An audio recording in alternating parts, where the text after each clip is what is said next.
Want to welcome everybody here to the FLA webinars. Jack Brooks will be speaking at 10:15. We'll make sure we have some time in between. That's a separate login that you have. We are very fortunate to have Reverend Daryl Williams with us today, and a great speaker, has spoken to our FLA and our Academy for Church Finances before.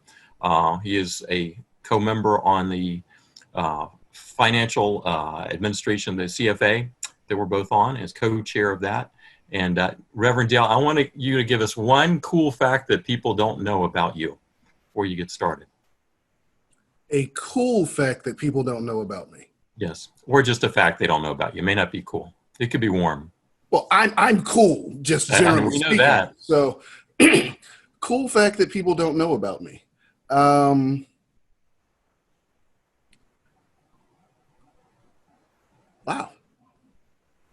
I do so much speaking that people know most things. I'll give you a cool fact that people don't know. I have a goal of buying a Ferrari by the time I'm 55. Nice. Okay. Well, there you go. What color? Ferraris only come in one color, red. Red? Okay. That is awesome. Well, welcome everybody. I believe in midlife crises, and I believe in scheduling them well in advance. So that's what I'm shooting for. Love it. Oh, awesome. Well, welcome to the Financial Leadership Academy. We're thrilled to have you speaking. I'm going to turn it over to you, Reverend Daryl Williams. Okay.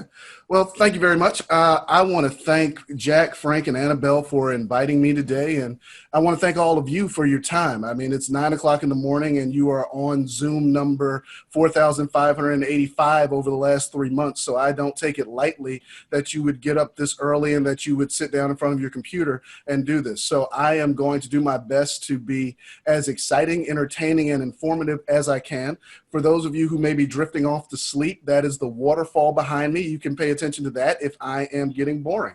One of the great things that I love about the Financial Leadership Academy is very simply that FLA gives you time-sensitive, actionable teaching. One of the great things that they're able to do is to shift and pivot along the way as things come up. This, of course, was supposed to be in person. We were supposed to be in Lancaster, Pennsylvania, and we were supposed to be talking about a whole bunch of different things. But I thank Frank and the crew for really asking me to talk about some different things that are more time sensitive to what's going on right now. So we're shifting topics a little bit. I'm teaching today really about preaching and giving, but really in the COVID age, which is very different than we would have been talking about 3 months ago before things were different. It's the Financial Leadership Academy. So today I'm going to be leaning more on the leadership side than the finance side as we talk about these things. And what I want you to understand is that a huge part of leadership is communication. You cannot be a leader without being able to communicate well. You know, there was a time that leaders could just show up, take a picture, and leave. That is not where we are anymore. If you've seen the movie The King's Speech, you realize that what happened for the king had a stutter, and he couldn't speak well in public. Now, there was a time if you were the king, you could just ride by on your horse, and people said, hey, look, there he goes. Now, at that time, you had to do radio. Now you have to do TV. And now in the COVID era, you have to do internet. So not that any of us are kings, but we are leaders. And leading is really getting people from here to there. If you're a leader, you cannot keep people still. You cannot stand in place. It's about moving people from here to there. And what moves people from here to there in this age is communication. You have to be able to communicate with people. You have to be able to move people from here to there, or you're not a leader. The problem that we've run into is that in the COVID era, in this era that we're in right now, is where is there?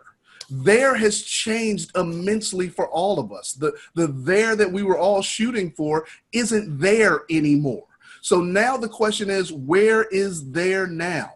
And the issue that we've run into is that many of us are looking to get back to normal. I want to tell you today, there is no going back to normal. Normal is gone. Well, let me rephrase that. The normal that you knew is gone. There is no going back to normal. We're going to be living into a new normal. And leaders can't lead backwards. Leaders have to lead forward. And for a leader to lead forward, a leader has to have some vision of where and what forward is.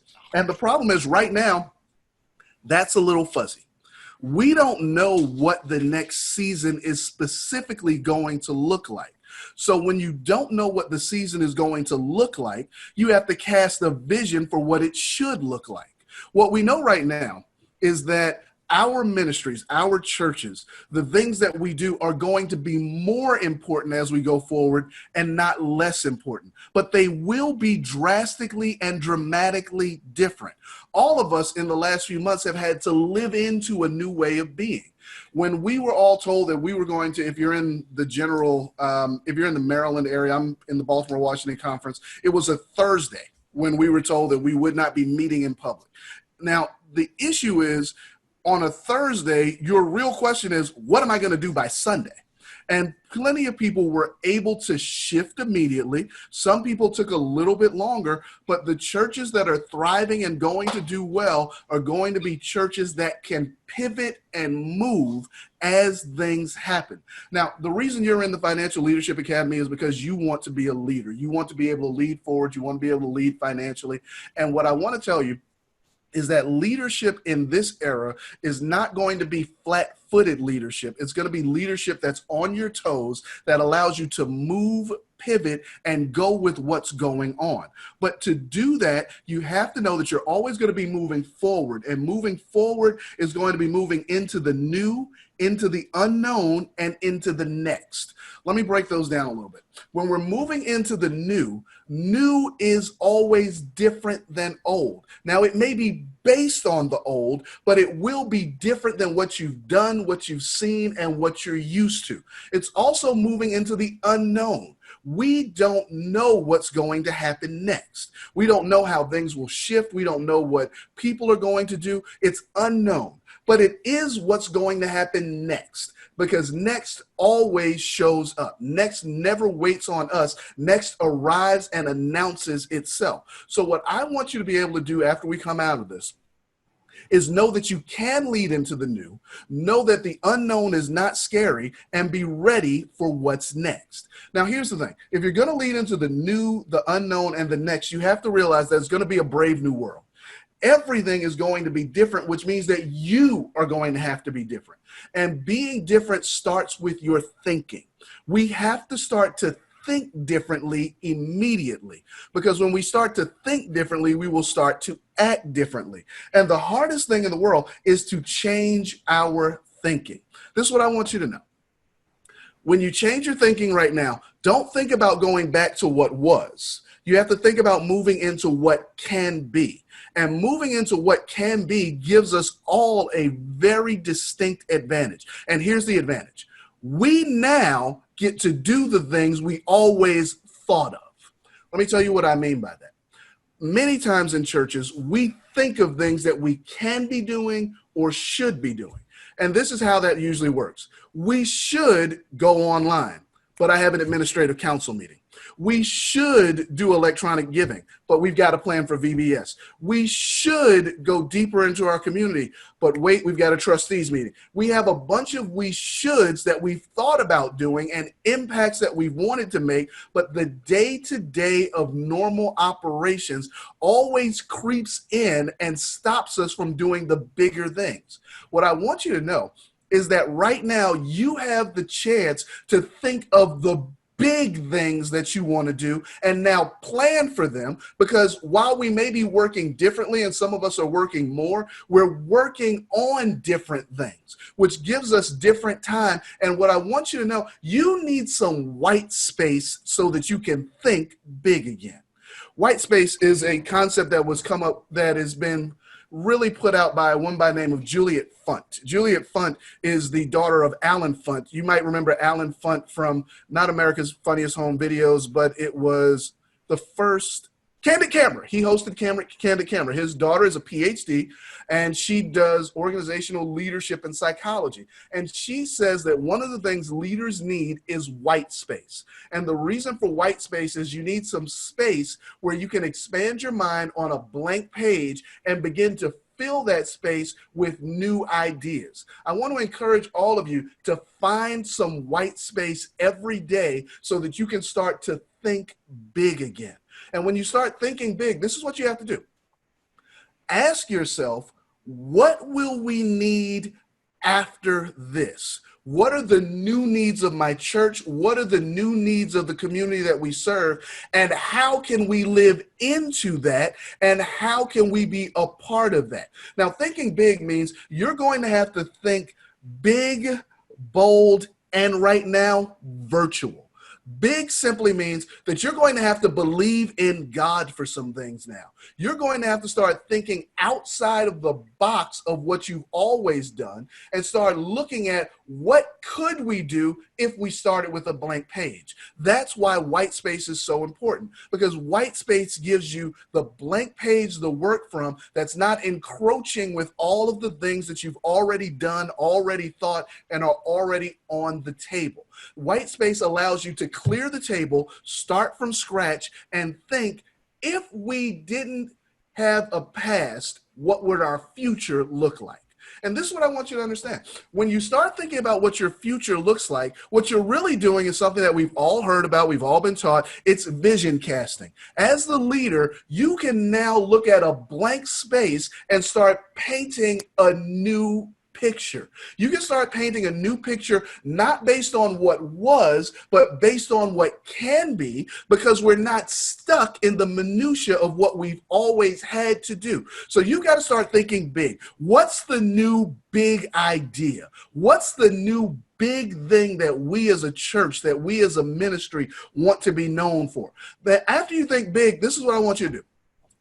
Think bold. When you go from big to bold, this is what you do. You stop being afraid of failure.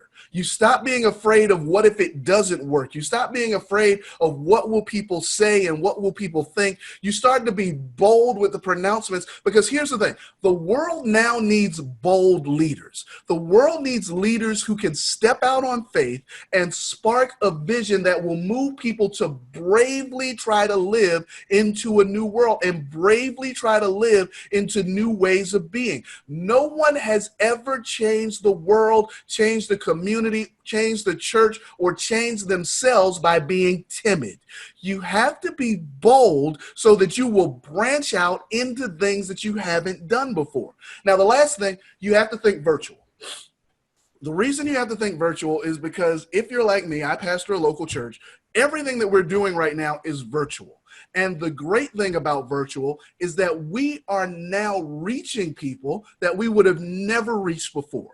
We are reaching people through all sorts of things. And when I say reaching people, I don't just mean our Sunday worship broadcast. Our Sunday worship broadcast is moving people into our small groups and moving people actually into financially engaging with and supporting our church because they found us on the internet.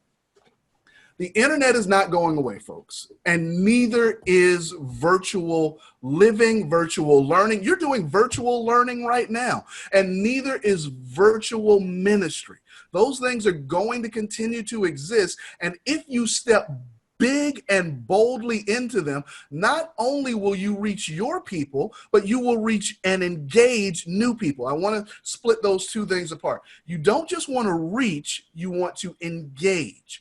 All too often, we think reaching is enough. Well, somebody saw us. We don't want to just have people see us. We want them to engage with and support our ministries, which means that you have to be able to communicate a big, bold vision that people will say, how can I support that? How can I be a part of that? And the great thing about the internet, the great thing about doing things virtually is that you have an audience that you don't have to go get. They will find you. So the question that I want to ask you right now, what is your big thing? Now, when I say what is your big thing, remember, big has to be contextualized. Your big thing cannot be the big thing you saw on TV. It can't be the big thing that the other church is doing, because your church, your community, your vision, and what you want to do has to be tailored to who you are and who you're trying to reach. So I want us to take a couple moments right now. I'm hoping we can do this. Frank, correct me if I'm wrong. I think we have a chat feature or a Q&A. Yes, we we do do. have that, and Annabelle is watching it very diligently. Okay, good. Wanted to make sure I wasn't making that up before I said it. I want everybody to take 1 minute right now, and I'm going to hum the Jeopardy theme while we do it, and write in the chat what your big thing can be. So we're going to do white space right now in the middle of the seminar. We're going to go 1 minute. It's 9:17. At 9:18, I'm going to stop humming the Jeopardy theme and fill up the chat. Tell us what your big thing is, and then let's talk about how to do those big things. Ready? Let's go. Do do do do do do do. You thought I was joking? Do do do do do. Do do do do do do do do do do do. Do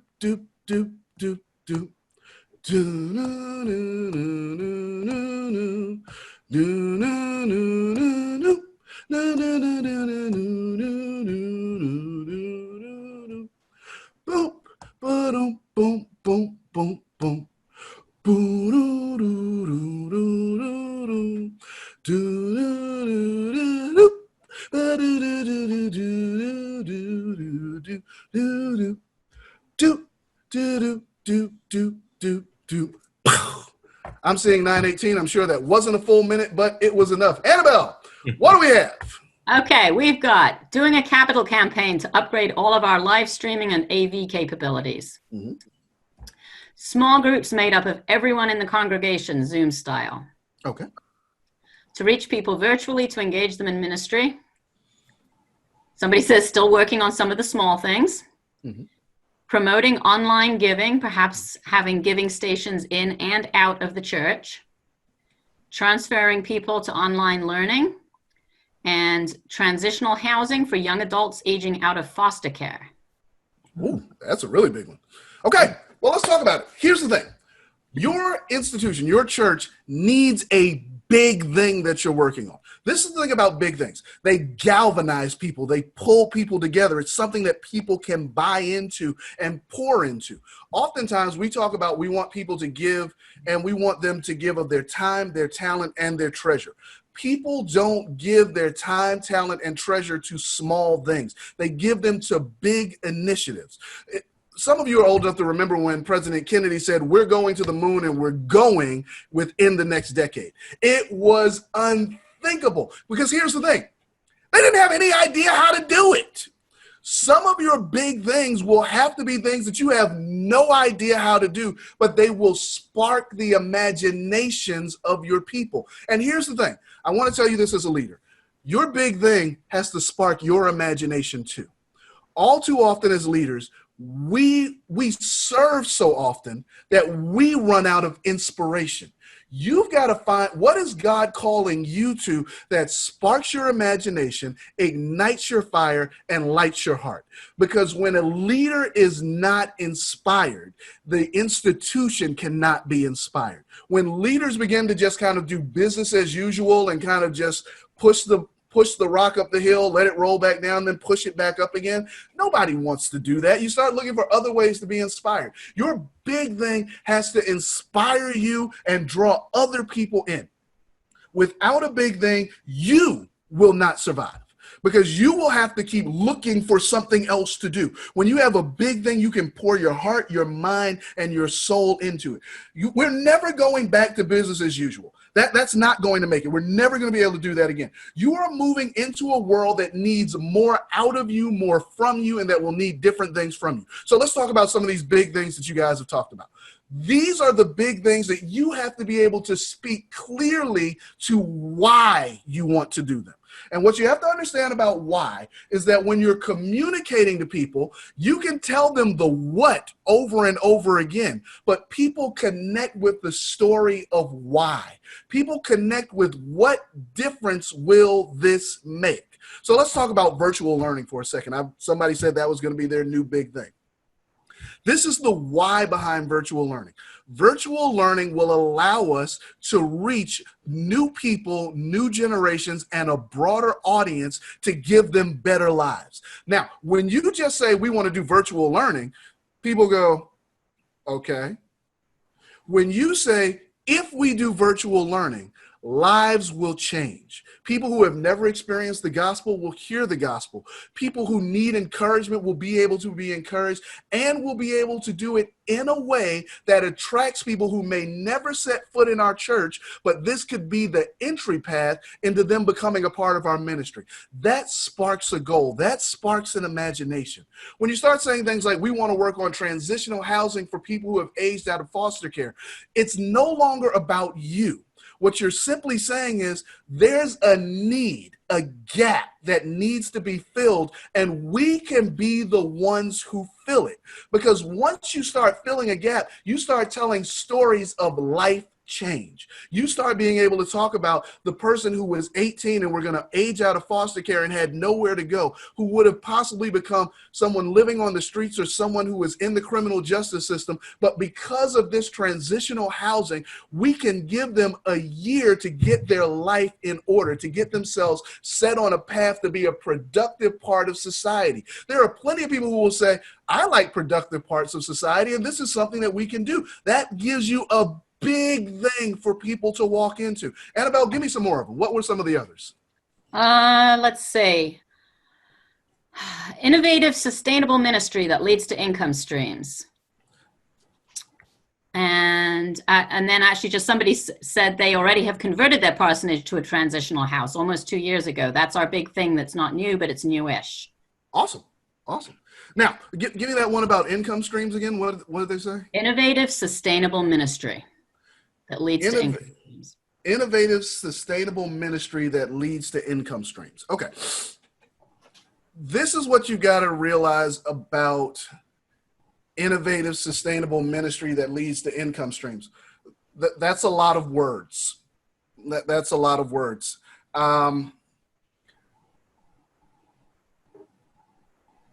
Innovative ministry will always lead to income streams because people want to support ministry that works. People want to support ministry that reaches people. And here's the thing. If you want to do innovative, sustainable ministry, you will have to communicate that to your people and to new constituents. And here's the thing. Don't try to sound smart. Tell people what you mean by that. Because if you let people fill in the blanks, you will not have a constructive vision. You will have everyone doing what they came up with off the biggest words possible. If you're going to communicate to new people and have innovative ministry that leads to sustainable income, let's just talk about what we're saying. We want to do innovative ministry that allows us to continue to do ministry. But continuing to do ministry is a culture issue. And this is what I want you to understand.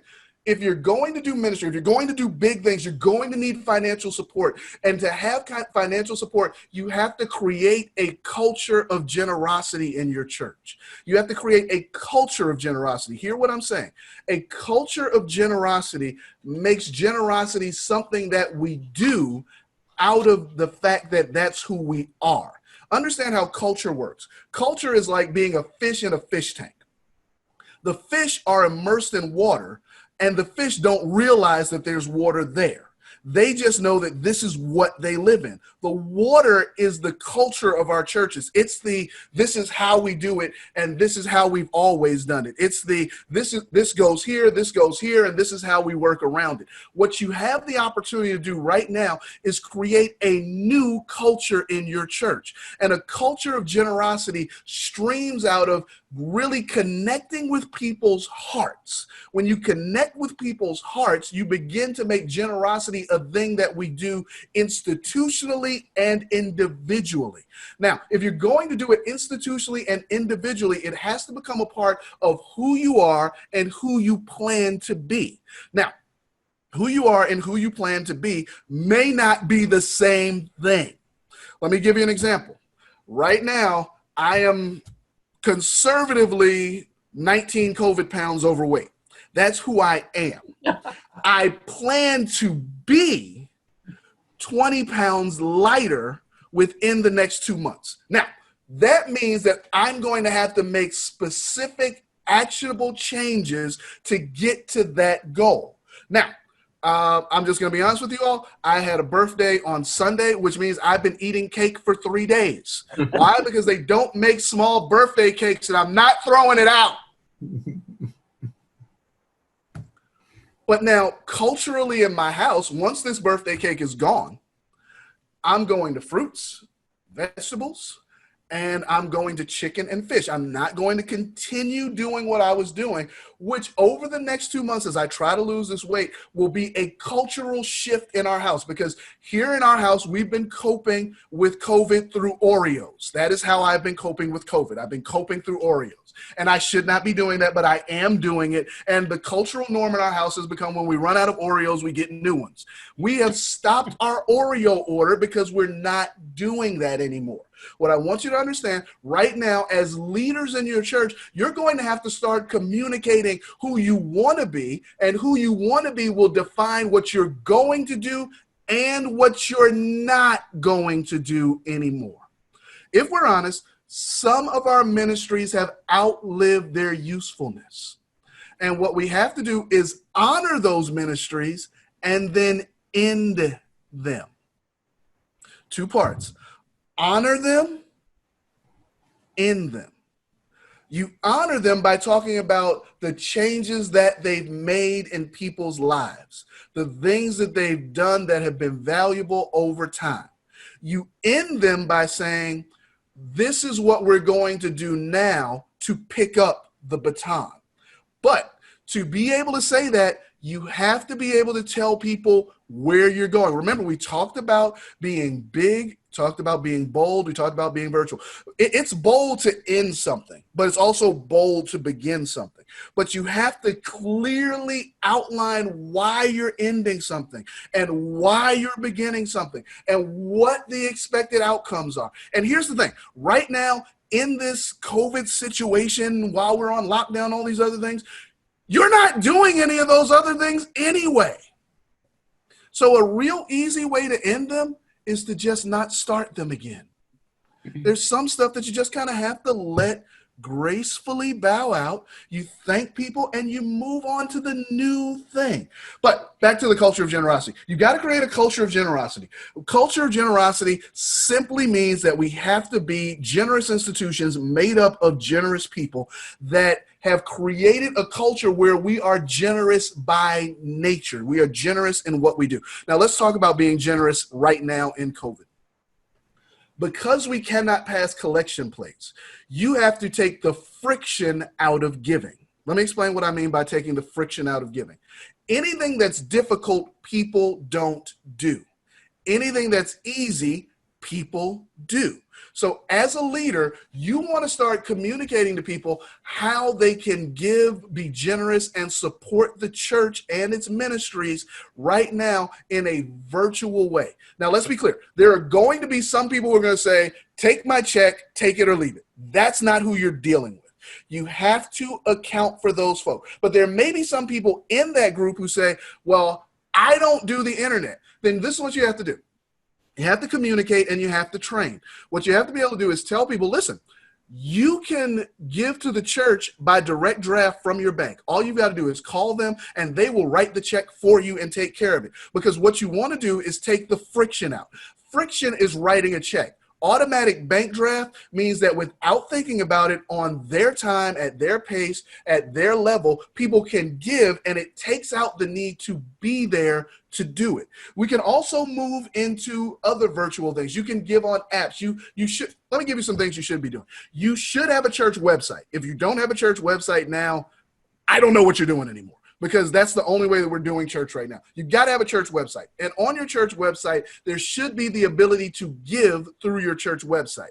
And in that giving on your church website, you want to give people the ability to do reoccurring giving so that all they've got to do is sign up once and it takes care of itself. It removes the friction. At my church, I wrote a check my first week, signed up for automatic giving the second week, and have not had to write a check since. It's just happened, which means that if I'm on vacation, I give. If I miss a Sunday, I give. If I'm traveling, I give. If I'm sick, I give. Because the culture of generosity is trying to say, I support my church generously no matter what. So you need a website, and you need to be able to figure out, are there some apps that we can use? When you start reaching people through apps, you have to remember most people live on their phones. Some of you are watching this on your phones. When you have apps on people's phones, what you allow them to do is, in the world that they live in, culturally speaking, we are a phone culture now. That is why people walk down the streets looking down at their phones and walk out in the traffic, because we live in our phones. We have to meet people where they live by being a part of their culture. So if you're going to create a culture of generosity in your church, you have to do it where people live. And for some people, that's on their phones. Now, the other thing is, when you've got the apps, when you've got a website, you can begin to ask people to give and support you in virtual spaces. You can run campaigns on Facebook, Instagram, Snapchat, all sorts of places where you may just bump into somebody in your neighborhood that wants to support something that you're doing. Say your big goal is, we want to give out 1,000 backpacks this year in our community. You can run a Facebook ad targeted to your area with the link to giving on your church that says, listen, here in the greater Patuxent community, we want to give out 1,000 backpacks as students go back to school. We need people's help to do that. Will you support us with a donation of $20? You can run that Facebook ad for 3 days for $20, targeted to your demographic, and you never know. It may pop up in somebody's newsfeed and they say, I can give $20. You may never meet that person, but they will support your big thing because you put it out to them and you've given them a way to do it that's friction-free in the environment in which they live. You've got to put these pieces together, or you can't do sustainable ongoing ministry. Because to be sustainable and ongoing, you have to live in the environment where people live. So you want to be able to do reoccurring giving. You want to do website giving. You want to do app giving. You want to be able to do all these things that take out friction and allow people to be able to give easily to you. Now, here's the problem. You can do all of that, and if you communicate it wrong, it will not work. You can do all of that, but you have to ask. I want everybody to say this virtually. You have to ask. A closed mouth does not get fed. An unstated need does not get met. You have to ask. You have to be willing. Listen, if it's important, you should be able to ask. If you believe in it, you should be able to say, this is important and I'm asking for your support and this is why. And this is the thing. You have to remember, generosity always ties back to people's hearts. Generosity is a heart issue. The Bible tells us very simply, where your treasure is, there shall your heart be also. You have to connect to people's hearts for them to share their treasure. You have to be able to motivate people, not intellectually, but spiritually. Because if it's an intellectual thing, let's think about it this way.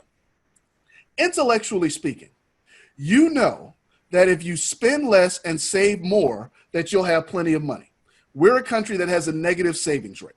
We all intellectually know what to do. That's not the issue. The issue is habits. The issue is heart. We all know that if you eat less and exercise more, you'll lose weight. I've gained 20 pounds in COVID. I knew what to do. I just had a heart issue. I was scared. I was in my house. I was trapped with my 3-year-old. I'm eating Oreos and you can't stop me. It's a heart issue.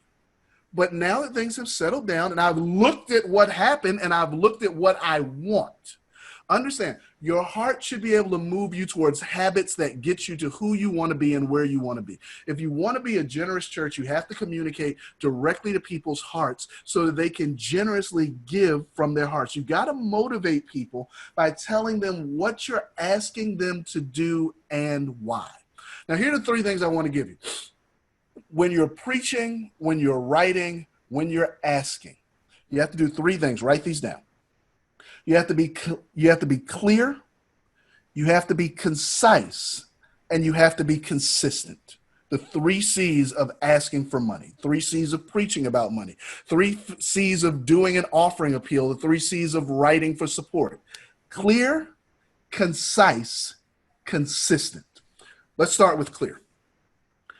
You have to be able to speak in clear language that allows people to know what you're asking for, why, and what difference it makes. And it has to be crystal clear. You don't want to leave room for assumptions. You don't want to leave room for questions. It has to be crystal clear. I'll give you crystal clear. There are students who will go back to school and not have school supplies. We want to make sure there is no barrier. We want to make sure that supplies are not a barrier to learning. Will you support us with a gift of $20 so that we can support a student in each class with $20 worth of school supplies to get them started? It's clear, it's concise, it tells people who it affects, and it gives them a call to action. Will you support us with $20? Now, here's the thing. If people aren't going to support you, they're just going to say no. Okay. But if you don't ask, you don't give anybody an opportunity to say yes. And you might say, well, $20 is a bit much for people. Nobody's going to give you more than they have. If you ask for $20, they say, well, will you take 10? The answer is yes. Of course we will. But you have to ask. And here's the thing. Don't be afraid to ask big. You might want to start by saying, listen, can you support us with $100? $100 will support 5 students if we're using $20 per student. $100 will support 5 students. Somebody might say, well, I can't support 5 students, but I can support 3. That's $60. If you only ask for 20, you may have somebody with a $60 capacity say, well, they only need $20. Don't be afraid to ask big and let people come down. Don't come down for them. Let people come down to their comfort. But when you ask big because you've been clear, you've been concise, and you've asked, people get it. Now, that's clear. Concise is very simply this. Nobody has a lot of time. Remember, the ask that I just did was 4 sentences. People don't have time for you to, it's not a whole rigmarole. If you can't get it out in 30 to 45 seconds, nobody's listening anymore. It has to be concise. It has to be bite-sized. It has to be processable. We live in the soundbite culture. You've got to be able to ask for certain things in soundbites. Now, if people have questions, you want to have the information to follow up and expand. But you want to be clear and you want to be concise because people don't want their time wasted. They're going to give you a yes or no quickly. And if they have more questions, they're leading towards a yes. They just need to know more. But if you've been clear, you have probably answered all their questions. So clear, concise. The last one, consistent. Don't be afraid to be annoying. Because what you think is annoying is really just because you've heard it every time you've said it. Most people have not heard it until the 10th time you've said it. Consistency breeds giving. Now, let me explain what I mean by that. I'm going to sing a song, and I can't sing, but one of you is going to join in with me, and I'll prove it. Watch this. 1877 Cars for Kids, KARS Cars for Kids, 1877 Cars for Kids. Donate your car today. I know that song because it comes on all the time. It's always on the radio. It's annoying. But I also know where to donate a car. If I have a car to donate, guess who's getting it? Cars for Kids. Because they have penetrated my consciousness in a way that when I think of donating a car, I think of 1877 Cars for Kids. It's a phone number that they turn into a song that they play all the time. And I'll tell you this, the radio broadcasting that they're doing to play this is not cheap, which tells you that it works. Consistency works. You want to be able to ask people over and over again. And listen, you may think of it as being annoying. It's just being consistent. You want to ask over and over again. You don't want to do it in a way that's harmful, but you want to do it in a way that always gives people opportunities, because you never know what opportunity people are going to say yes to. So you want to be clear, you want to be concise, you want to be consistent. If you're going to lead in these times, clarity in communication is paramount. People need to know who you are, what you're asking them to do, and why. You have to be concise. You can't be long-winded about it. If it's clear, you should be able to get it out quickly so that it will lock on with people. Last but not least, again, it's got to be consistent. You always want to have a consistent call to action. You always want to give people an opportunity. You always want to remind people that there's an opportunity. You always want to give people the chance to support you, your institution, and your mission. But that doesn't happen if you don't lead. This is not something you can delegate to other people. This is not something for your finance chair to do. This is not something for your treasurer to do. This isn't something for your lay leader to do. They can be support, but leaders stand in front. Leaders have to communicate in this day and age. And this is what I want to tell you. The future of your church depends on this. You will come out of COVID either stronger or weaker. And when you come out, what you do next will matter. But what you do now sets the stage for what you will do next. I believe that you can do big things. I believe that you can make a difference in your community, that you can make a difference in people's lives, that you can make a difference in the future. I need you to believe it too. And this is the thing about believing. What we believe, we act on. And what we act on, we get responses from. So I need you to believe big. I need you to dream big. I need you to find white space to figure out what's my big thing. Where do we go from here? What are we trying to do? And then I need you to share it. Share it loud, share it proud. Be clear, be concise, be consistent, and be blessed. We got a little time. I'll take some questions. Daryl, it's Jack. I'm going to ask a question because we do a lot of work around resistance to change. And I know you touched on it briefly about, blessing it and then moving on beyond that. How do you get, this connection? So many of our churches are really immersed in older folks that just are real resistant around change. What are a couple of tips that you have found effective? Well, this is what I found. The average age of a United Methodist, I believe, last time they checked was like 58, 59, 60, somewhere in that general vicinity. Now, understand the average American is 34, which means that we're skewing very high. You got to have a preponderance of older people to skew, 20 years above mean.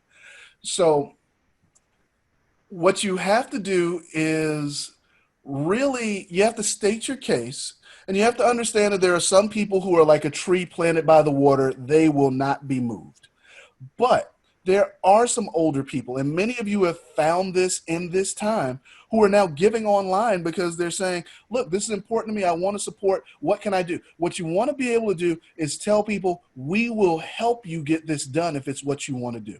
You want to offer opportunities to one-on-one, walk people through options that allow them to engage in the virtual world. This is what I know. Many older people have email addresses and do all sorts of stuff online. Because here's the thing, as the church, we are very compassionate people. And it is our compassion that often holds us back from moving forward. The last time I went to go park my car in Washington, D.C., I was excited because I had quarters in my glove compartment for a change, which meant that I could feed the meter. There are no meters anymore.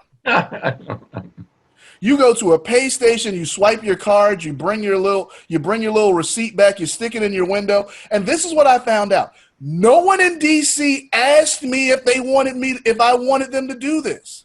They did it and we lived into it.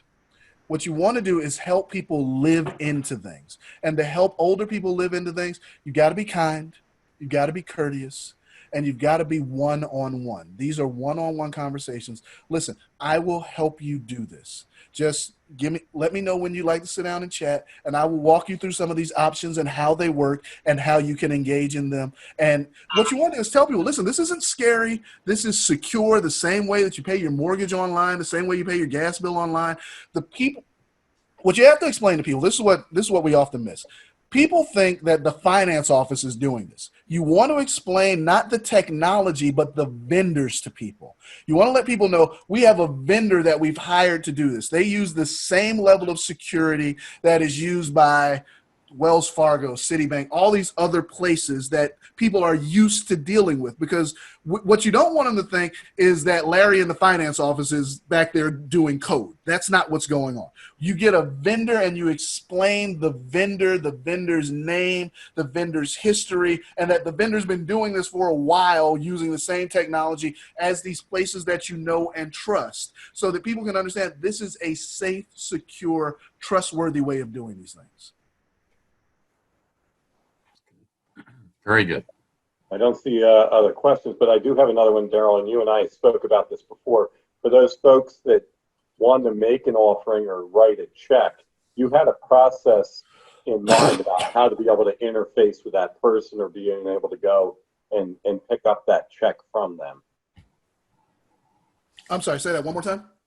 We had spoken before about a process you had in place, I think, to go out for that person that wants to write a check. Oh, sure. Be able to pick that check up. Yeah, a couple ways you can do that. What we have found helpful at St. Paul is because we do food pantry and we figured out how to do food pantry touchless.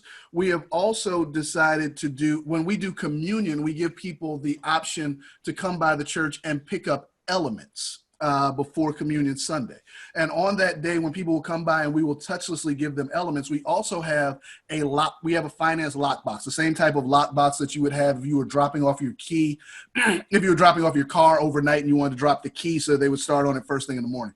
So what we will do is when people come by, we tell them you can come by and pick up your elements, and if you'd like to drop off your offering, you can as well. And people will drop those into that finance box that we have there. So again, it's touchless, it's safe, and it allows people who want to write checks to do that if they want to come out. If they don't want to come out, what we've also thought about doing is taking the finance box from house to house, really just allowing people to drop it into a secured box that comes back to the church and then is counted by the finance team. So what you want to do is give people options. The last but not least, you can always use U.S. mail. You know, people can put a stamp on something and send it to the church. What you want to do, if you know that you're going to be asking people to mail to the church, you have to have somebody consistently checking the mail, because you can't just have your mail piling up in a church. You can't just have checks in there for days and weeks and months. You want to have somebody every day or two coming by, checking the mail, putting it in the church, and then however you're counting, because the other part of this is if you're doing checks, you got to have somebody to count, process, and deposit. So whoever's doing that, or whatever team is doing that, you want to know what day they're going to be there and make sure that you've pulled mail consistently, put it in a safe place in the church. This lockbox thing is very important. You can have a lockbox in your church for offerings from the mail, where they are just dropped into that box so that whoever's picking up the mail is simply saying, if it says attention finance, it goes into the lockbox. The only people that have a key to it are the finance committee, who would be counting offerings if we were in person anyway. That's good. I'm going to close the polls right now too, and publish them for you. So I know there's a couple of people have not voted yet. So please vote, and I'll close that in about 10 seconds then, real quick. If you'd put in what's your largest gift in the last 3 years, and what's been the greatest impact on your church giving. So I'll close that in 55 seconds. So good. And we have a question, Daryl. Do you have any tips to improve giving for millennials and post-millennials? Absolutely. For millennials and post-millennials, this is what I was talking about when I said you've got to get into their world. Millennials and post-millennials live in a virtual world.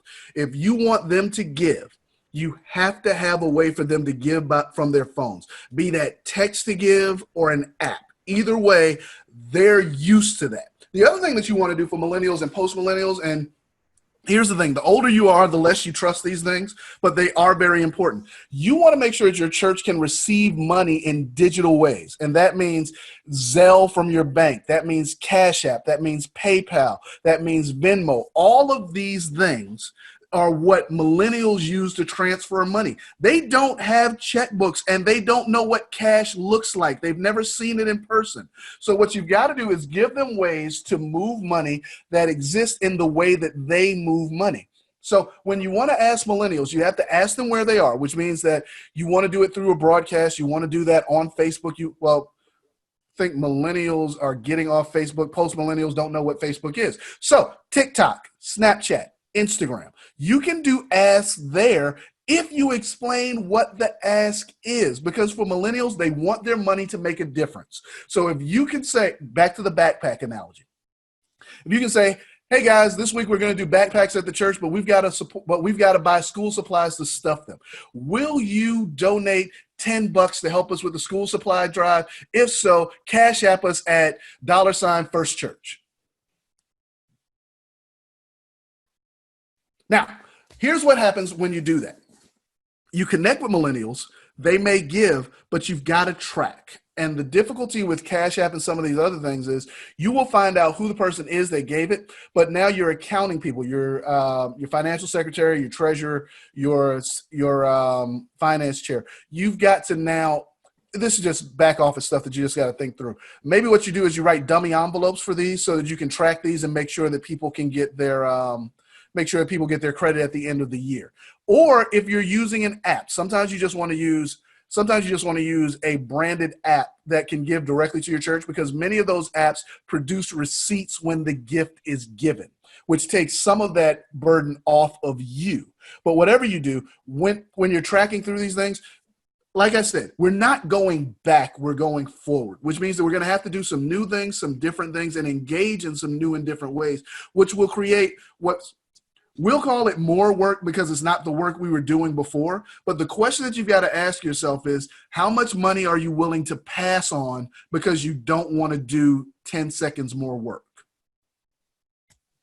Daryl, one thing I do want to share with everybody, that we did make a grant for online giving. If your church has been resistant to online giving because of the fee or the cost, in Eastern Pennsylvania, we gave a grant that for any church establishing a new online giving program, the Mid-Atlantic Foundation is taking care of that fee so that you go forward and establish an online giving program, no matter how big or small. We also have resources in Baltimore, Washington, annual conference for that, and Peninsula, Delaware. So if you've been dragging your heels, or your church team is, because of the cost associated with establishing online giving, we have given a grant to make that disappear during this COVID-19 crisis. That's all I'll have. I know we have to move on to the next program. Great, but yeah, that was great. Daryl, also, I know you have a great blog that I get and really enjoy. It really hits home sometimes. Sometimes it doesn't, but I'd say 90% of the time it really gets me very, very strongly. So do you want to tell people how they can get to your blog? Sure. I do a blog that's a devotional 5 days a week. It's called The Daily Dose. You can get to it at www.Daryl, D-A-R-Y-L, Williams, WILLIAMS.org. It'll take you to my website, and when you get there, all you got to do is press the blog tab, and you can sign up for The Daily Dose. Basically 5 days a week. It's just small scripture and something to get you inspired during your day. Frank, I'm going to try to get that number up. If it's getting you 90% of the times, I'm going to shoot for 93. I'll put a little more work in. I love it. That's but awesome. I'd love to have you guys follow the blog. And also on there, if you have any questions for me or you want to contact me, there's a contact me button on there. I'd be happy to, follow up with you guys. If you have any questions or you want a personal consultation about something, feel free to reach out. I'm trapped in my house. I got nothing else to do. So, Well, I'll share that information with your permission, Daryl, on our website, and then folks can tune into a recording of this webinar, and we'll have that information for them available as well. Right. That'd And Daryl, awesome. We're going to have this webinar archived on our website under the Financial Leadership Academy. So they'll have a special login to get to it. So we can always send folks there. So great. So great comments. Daryl, you're always one of the highest rated speakers we ever bring in. So I'm not just saying that. It's really true. I love the Think Big. It's great. Now, we just appreciate it so much. And we'll take a break, folks. We'll see you back at 10:15. I'll be logging on a little earlier to let people on there. So thank everybody very much. So thanks, Daryl. Thanks, Thank you, folks.